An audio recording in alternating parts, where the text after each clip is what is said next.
Hey guys, Jacob here. It is June 14th, 2022, and this is going to be this week's vendor reset. As usual, we're going to be starting at the base of ops and making our way all the way through all the settlements, the dark zones, and eventually New York. To get right into it, this is going to be the front desk vendor. The named item they're selling this week is the Swamp Chain. This is perfect unwavering. If you guys are trying to collect all the named guns and gear, I would recommend grabbing this. At the same time, this one's pretty easy to farm for in the loot allocation areas, so you can get it pretty easily. Next is going to be the TKB 408. This is the new assault rifle. If you guys didn't have this, then I'd recommend grabbing it, or at least farming for it.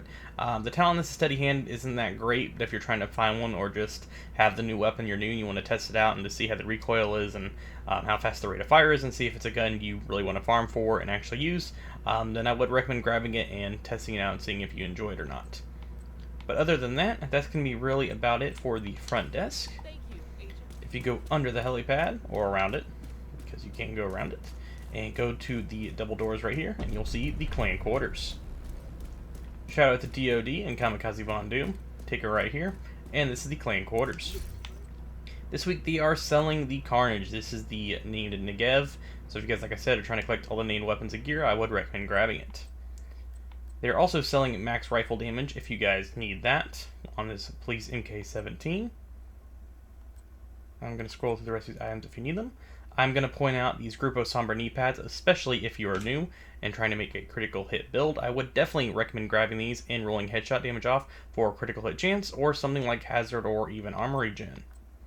They're also selling max accuracies on shotguns if you guys need that, but not sure why you'd be using accuracy on a shotgun, because I know a lot of you guys are going to be really close when you use a shotgun, that is.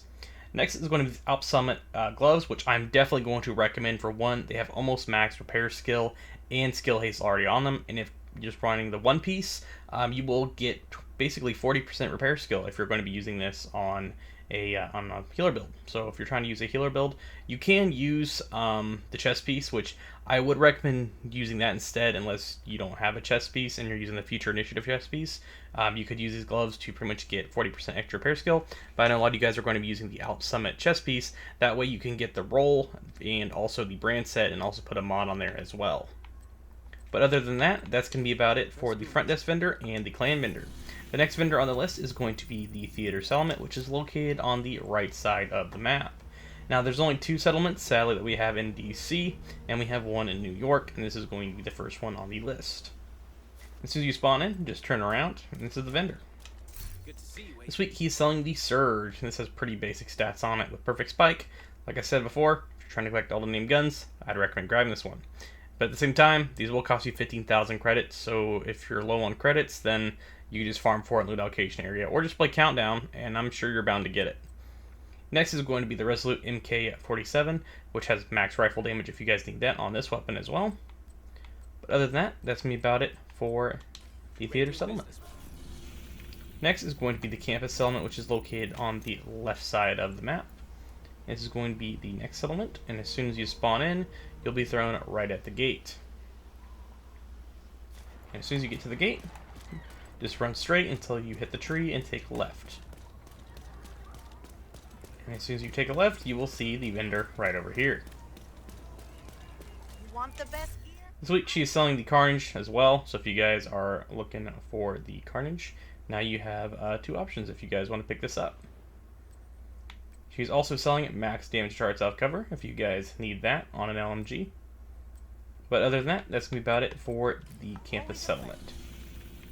Next up is going to be the Dark Zones. Just a reminder, this is for new players mostly. If you are new or returning, mostly new, and you're not sure exactly how the DZ resources work, you'll have to go in here and either deconstruct gear and extract it, or open tiny little crates scattered around the Dark Zone that will give you one resource per opening.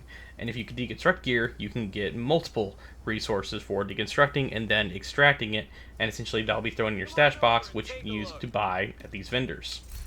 This week there's some of the Baker's Dozen, so nothing really too crazy. That's worth the 150 credits. A lot of people have this weapon, and you can farm it in the normal base game and get it, and it's not a DZ exclusive. I'm going to scroll to the rest of these items in case you guys need them.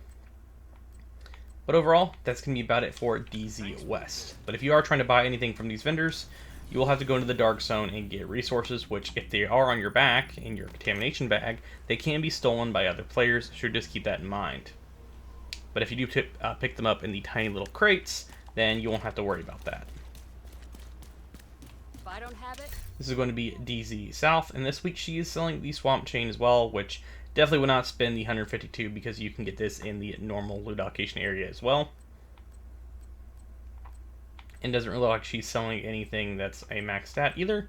So if you guys need any of this gear or need any of the rolls for a build, then I would just grab it. That's going to be about it for DZ South.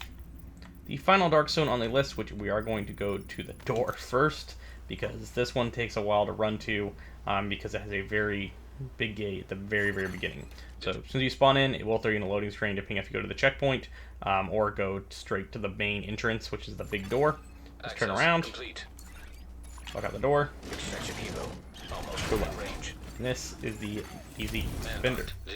This week they're selling the Hollow Man, and I would recommend picking this up because for one, it is a DZ exclusive. You can get skill haste and put critical at chance or hazard, and you can get 20% hazard from your basic hazard protection on the y'all gear, which is going to be the one piece, the 10% roll, and then also you can put a mod on here if you want for like bleed resistance as well. I'm going to scroll through the rest of these items in case you guys need them. They are selling a Heartbreaker Holster if you guys are trying to farm for Heartbreaker, but you can get all the Heartbreaker pieces in the season pass vendor anyway, so it doesn't really matter, or at least in the rewards track, that is not the vendor, and you can get them pretty much immediately if you just, I think it's like get to level 20 and you have all of them. Looks like there's a manhunt going on in the Dark Zone today. Next is going to be the New York expansion, which is going to be Warlords, and we're going to Haven right here. And this will be the last location on the list, at least for the moment, until they eventually maybe add a brand new area. But keep this in mind, they do not sell any named items at these vendors. It's your basic high-end gear, so if you guys need it, I would recommend grabbing it. That's going to be the front desk vendor, and then just take a left right here, go to the green tent, incoming backup request, and then go all the way over here, and you'll see Roy Benitez. And like I said, these guys just sell your basic high-end gear, so if you do need any of it, I would recommend grabbing it. But this is all just pretty much standard stuff. They are selling 8.5 pulse resist mods if you guys are looking for pulse resistance for PvP. So I would grab those if you need them. But overall, thank you guys all for watching. Make sure you subscribe for more Division 2 content, and I'll catch you guys all in the next one.